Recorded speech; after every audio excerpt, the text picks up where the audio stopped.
Welcome back to K-Ratio's Week in Preview. I'm Kyle Littner and I'm here today to give you actionable insight for the future, not recap the past. In this week's episode, we'll unfortunately revisit the current trend of the coronavirus fallout. Now, last week we reported on phase 2 and what that meant for the domestic supply chain. And now we're happy to report that it looks like things are suddenly beginning to return to normal in China. Late last week, export report volumes out of China showed volumes returning to historical norms. Now, these are still below average, but you have to walk before you can run, and this is certainly a step in the right direction. Now, this is an extremely positive sign and one that couldn't come at a better time, as U.S. West Coast port volume is atrocious. The problem is none of this will manifest fully domestically for another month or so due to ocean cargo transit times. Upon arrival in U.S. ports, this resumption of demand will, at a very minimum, perk up depressed rates for outbound West Coast markets. It is the potential of the volume resumption, however, that's worth keeping an eye on, given that companies like Apple and Qualcomm have already warned investors that lower earnings are ahead as a direct result of decreased sales due to coronavirus production shortfalls. This is because despite the fact that production has resumed and we will soon have supply at normal levels, we still have some unresolved questions, and those center around demand.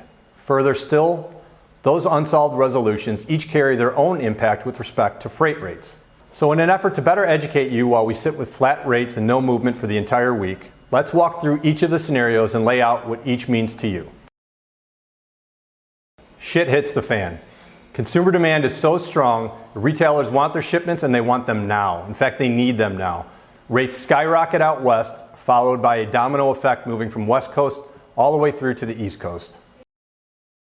Ho-hum. U.S. consumers comfortably waded through supply shortages and resumed purchases at a flat rate equal to what we saw before. In this case, get used to the rates you're seeing now because they will become the norm and persist into the foreseeable future. The last scenario, and definitely the most fearful, is the one where the U.S. consumer, the once resilient stalwart of the U.S. economy, changes its behavior, begins to opt for the older, refurbished, already in stock models instead of purchasing brand new ones. Now, maybe it's fear about the stock market, maybe it's a bigger shift in consumer demand. Whatever the reason may be, it's the results that matter. And the results from that are a prolonged depression in rates that have the ability to keep a lid on prices for all of 2020. What's your opinion on this?